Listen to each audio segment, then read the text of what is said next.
വരവേൽപ്പിന്. അതും വ്യത്യസ്ത നിലപാട് സ്വീകരിക്കുന്നവർ ഈ കൂട്ടത്തിലുണ്ട്. ചിലരെയൊക്കെ എനിക്ക് നേരിട്ട് അറിയാവുന്നവരാണ്. ഞാൻ ആ പിന്തുണ ഹൃദയപൂർവ്വം സ്വീകരിക്കുന്നു. അതൊക്കെ ഒരു തെരഞ്ഞെടുപ്പ് തമാശയായിട്ട് കണ്ടാൽ മതി. ഞങ്ങൾ അതിനൊന്നും മറുപടി പറയാറില്ലല്ലോ. നമുക്ക് അതൊക്കെ സ്പോർട്സ്മാൻ സ്പിരിറ്റിലെടുത്ത് വിടാം. ഓട്ടെ. അത് നമ്മുടെ പ്രശ്നമല്ല, അത് UDF-ലെ ഒരു പ്രശ്നമാണ്. നമ്മൾ അതിനൊന്നും അഭിപ്രായം പറയേണ്ട ആവശ്യമില്ല. ശരി. അതാണ് സ്വരാജ്. തനിക്ക് തന്റെ രാഷ്ട്രീയത്തിനൊപ്പം ചേർന്ന് നിൽക്കാത്ത മുഖങ്ങളും തന്നെ സ്വീകരിക്കാൻ എത്തിയിട്ടുണ്ട്. അങ്ങനെ വലിയൊരു വിഭാഗത്തിന് പിന്തുണയുണ്ട് എന്നതാണ് സ്വരാജ് അവകാശപ്പെടുന്നത്. PV അൻവറിന്റെ രാഷ്ട്രീയ നീക്കം ഇനിയുള്ളത് പ്രസക്തമാണ്. കാരണം താൻ സ്ഥാനാർത്ഥിയെ നിർത്തുന്നില്ല, എന്നാൽ ഇനി UDF-ലേക്കില്ല എന്ന പ്രഖ്യാപനം PV അൻവർ നടത്തിക്കഴിഞ്ഞു. അങ്ങനെയെങ്കിൽ അൻവർ പിന്തുണ ആർക്ക് നൽകുമെന്ന ചോദ്യം കൂടി ഉയരുന്നുണ്ട്. സ്വാഭാവികമായും അൻവർ ഏതെങ്കിലും കക്ഷിക്ക് അനുകൂലമായോ പ്രതികൂലമായോ നേരിട്ട് തെരഞ്ഞെടുപ്പ് രംഗത്ത് ഇടപെടുമോ? അതിലൊരു വ്യക്തത അൻവർ തന്നെ വരുത്തേണ്ടതുണ്ട്. തനിക്ക് പണമില്ല, താൻ മത്സരിക്കാനില്ലെന്ന് അൻവർ പറയുന്നു. എന്തായാലും സ്വരാജിന് വമ്പൻ സ്വീകരണം നടക്കുന്നു. നമുക്കതിലേക്ക് വരാം. PV അൻവർ നടത്താൻ പോകുന്ന രാഷ്ട്രീയ നീക്കം, അതിലൊരു വ്യക്തത കൂടി വരേണ്ടതുണ്ട്. CV അനുമോദ് നമുക്കൊപ്പം ചേരുന്നുണ്ട്. അനുമോദ്, താൻ UDF-ലേക്കില്ല, സ്ഥാനാർത്ഥിയെ നിർത്താനുമില്ല, ഇടതുമുന്നണിയെയും UDF-നെയും ശക്തമായി വിമർശനം ഉന്നയിക്കുന്ന വാർത്താ സമ്മേളനം. ഇതിനുശേഷം ഇനി അൻവർ എന്ത് നിലപാടെടുക്കുന്നു, അൻവർ എങ്ങനെ മുന്നോട്ട് പോകുന്നു, എന്താണ് അൻവറിന്റെ പദ്ധതി? ഒരു വ്യക്തത കുറവുണ്ടോ?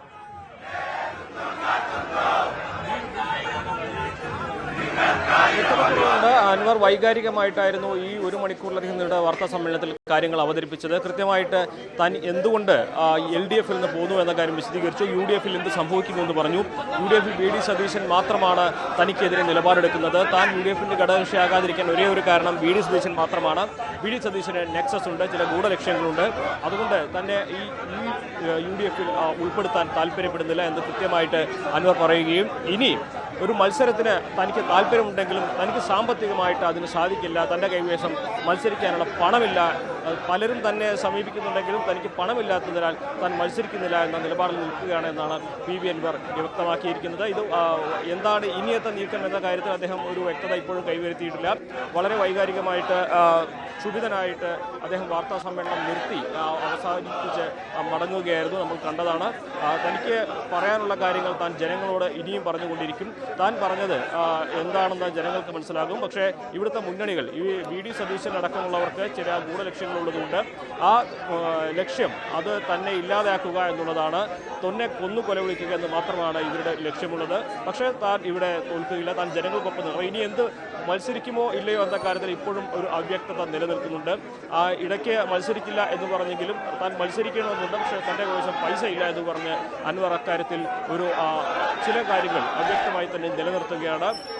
ഇനി എന്ത് എന്ന ചോദ്യത്തിന് ഇപ്പോഴും കൃത്യമായ മറുപടി അൻവർ തന്നിട്ടില്ല. ഒരു കാര്യം ഉറപ്പാണ്, ഈ നേതൃത്വത്തിൻ്റെ കീഴിൽ ഇനി UDF-ലേക്കില്ല എന്ന് അൻവർ പറയുമ്പോൾ വരുന്ന ഈ ഒരു തെരഞ്ഞെടുപ്പിൽ ആർക്ക് ഒപ്പമാകും അൻവർ എന്നതാണ് ചോദിക്കുന്നത്. പിണറായി വിജയനെതിരെ ആണ് താൻ പോരാട്ടം തുടങ്ങിയത്, ഇടതുപക്ഷത്തിനെതിരെയാണ് താൻ പോരാട്ടം തുടങ്ങിയത്. ഇനി ഒരു തരത്തിലും ഇടതുപക്ഷം സഹകരിക്കാനാകില്ല, അതിന് താൻ വേറെ ജനിക്കണമെന്നായിരുന്നു അദ്ദേഹം മറുപടി പറഞ്ഞത് അതുമായി ബന്ധപ്പെട്ട ചോദ്യത്തിന്.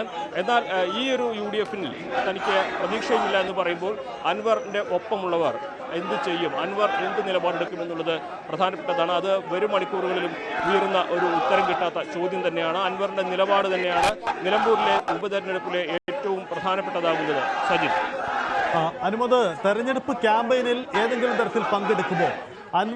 അൻവറിന്റെ ഒപ്പം നിന്നുകൊണ്ട് ഈ തെരഞ്ഞെടുപ്പ് ഏതെങ്കിലും തരത്തിലുള്ള ഇടപെടൽ നടത്തുമോ? ഇക്കാര്യങ്ങളിൽ അൻവർ ഒരു വ്യക്തത വരുത്താതെയാണ് അവസാനിപ്പിച്ചത്.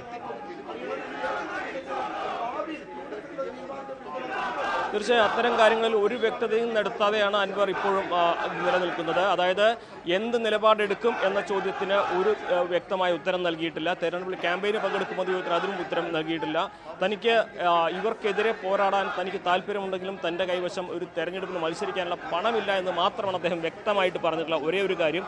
ഒരുപക്ഷെ ഇന്ന് അദ്ദേഹം പറഞ്ഞതിൽ ഏറ്റവും നമുക്ക് എടുത്ത് പറയേണ്ട ഒരു കാര്യം, UDF-ലെ പലരും, VD സതീശൻ ഒഴികെ പലരും തനിക്കൊപ്പമുണ്ട് എന്ന് അദ്ദേഹം പറയുന്നു.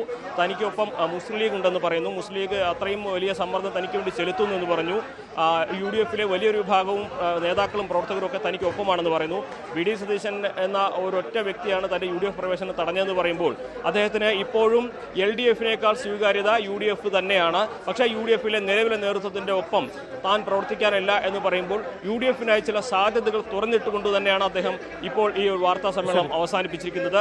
VD സതീശനെതിരെയുള്ള വിമർശനം അതേപടി തുടരുകയും അതിലേറെ തുറന്നു പറയുകയും ചെയ്തെങ്കിലും UDF-ലെ മറ്റ് നേതാക്കളെ അദ്ദേഹം എവിടെയും വിമർശനത്തിന് വിധേയനാക്കിയിട്ടില്ല എന്നുള്ളതാണ് പ്രധാനപ്പെട്ട ഒരു കാര്യം. KC വേണുഗോപാലനെ ആവട്ടെ, PK കുഞ്ഞാലിക്കുട്ടി ആവട്ടെ, അവരൊക്കെ തന്നെ UDF-ന്റെ തനിക്കൊപ്പം നിൽക്കുന്നവരാണെന്ന് അൻവർ പറയുമ്പോൾ UDF-ൽ അദ്ദേഹം ചില വാതിലുകൾ തുറന്നിടുക തന്നെ ചെയ്യുന്നുണ്ട്. പക്ഷേ ഈ നേതൃത്വത്തിന്റെ കീഴിൽ താൻ UDF-ലേക്ക് ഇല്ല എന്ന് അൻവർ വ്യക്തമാക്കുമ്പോൾ UDF-യുമായിട്ട് ഇനിയും ഒരു പക്ഷേ ചർച്ചകൾക്കുള്ള സാധ്യതകൾ അവശേഷിക്കുന്നു എന്ന് തന്നെ വേണം വ്യാഖ്യാനിക്കുവാൻ. അനുമോദ് പറഞ്ഞതാണ് പ്രധാനപ്പെട്ട കാര്യം. UDF-ൽ അതിൽ സതീശനെ VD സതീശനെ ലക്ഷ്യമിട്ടുകൊണ്ട് തന്നെയാണ് അൻവറിന്റെ നീക്കം. അത് ഇരു നേതാക്കൾ നമ്മൾ ഏറ്റുമുട്ടലായി. അതുകൊണ്ട് സതീശൻ നയിക്കുന്ന UDF-ലേക്കില്ല എന്നതാണ് അൻവർ പറയുന്നത്.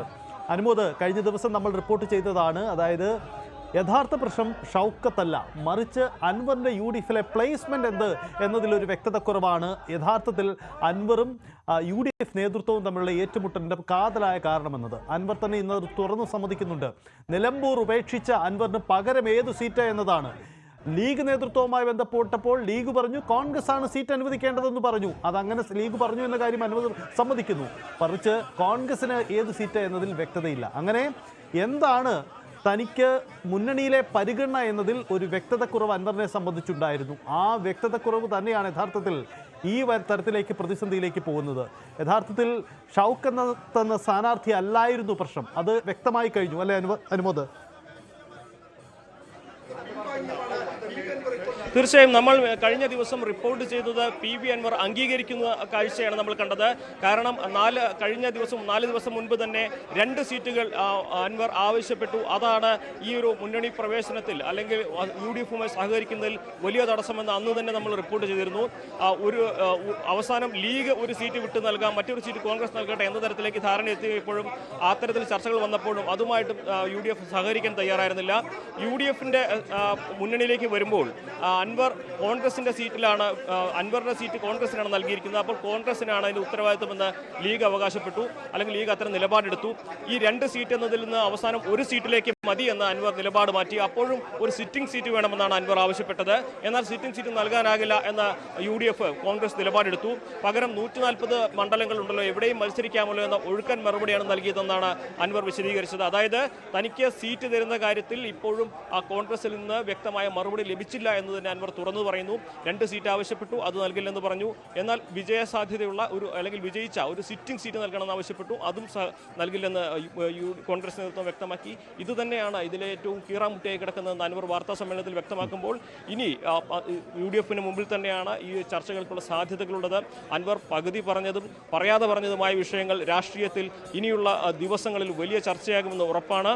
2 ദിവസം ഈ നാമനിർദ്ദേശ പത്രിക സമർപ്പിക്കാൻ ബാക്കിയുള്ളപ്പോൾ ഇന്ന് അൻവർ നടത്തിയത് കൃത്യമായ രാഷ്ട്രീയ ലക്ഷ്യത്തോടെയുള്ള വാർത്താ സമ്മേളനം തന്നെയാണ്. കൃത്യമായ നീക്കം തന്നെയാണ് അൻവറിന്റെ ഭാഗത്തുനിന്നുള്ളത്. VD സതീശനെ നേരെ കടന്നാക്രമണം നടത്തി, എന്നാൽ UDF-ലെ മറ്റുള്ളവർക്ക് നേരെ മയപ്പെട്ട നിലപാട് സ്വീകരിച്ച് ഇതുവരെ നടത്തിയ ചർച്ചകളുടെ എന്താണ് ഇതിലെ യഥാർത്ഥ പ്രശ്നമെന്ന് അൻവർ പറയുമ്പോൾ ലീഗ് നടത്തുന്ന ഇടപെടലും കോൺഗ്രസിലെ മറ്റുള്ളവർ നടത്തുന്ന ഇടപെടലും എല്ലാം വ്യക്തമാകുമ്പോൾ ഇവിടെ UDF-ന് മുമ്പിൽ ഇനി അൻവറിനെ അനുനയിപ്പിക്കാനുള്ള സാധ്യതകൾ സതീശനെ ഒഴിച്ചു നിർത്തി ചർച്ച ചെയ്യുക എന്നതാണ്. അതിലേക്ക് അൻവർ കാര്യങ്ങൾ കൊണ്ടുചെന്ന് എത്തിക്കുമോ, അതിനോട് UDF വഴങ്ങുമോ എന്നുള്ളതാണ് കണ്ടറിയേണ്ടത്. എന്നാൽ LDF-യുമായി ഒരു സഹകരണവുമില്ലെന്ന് അൻവർ രൂക്ഷമായ ഭാഷയിൽ തന്നെ പറയുമ്പോൾ ഇനി സാധ്യതകൾ അവശേഷിക്കുന്നത് UDF-ന് തന്നെയാണ്. പക്ഷേ അത് എത്രമാത്രം ഈ ഘട്ടത്തിൽ ഏത് ഘട്ടം വരെ പോകുമെന്നുള്ളതാണ് അറിയേണ്ടത്. എന്താണെങ്കിലും UDF-ന് മുമ്പിൽ നമുക്ക് വ്യാഖ്യാനിക്കാം, UDF-ന്റെ സാധ്യതകൾ UDF-ന് മുൻപിൽ വഴി പൂർണ്ണമായും അൻവർ അടച്ചിട്ടില്ല. ഈ നേതൃത്വത്തിന് കീഴിൽ UDF-ലേക്കില്ല എന്നാണ് അൻവർ പറഞ്ഞിട്ടുള്ളത്.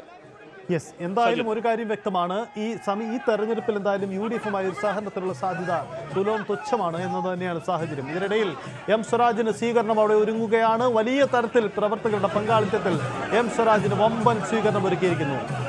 MS അനീഷ് കുമാർ ചേരുന്നു. അനീഷ്, ദൃശ്യങ്ങൾ വ്യക്തമാണ്, വലിയ രീതിയിൽ പ്രവർത്തകരുടെ പങ്കാളിത്തം. സ്വരാജിന്റെ സ്ഥാനാർത്ഥിത്വം നിലമ്പൂരിലെ ഇടതു പ്രവർത്തകർ ആഘോഷിക്കുകയാണല്ലേ?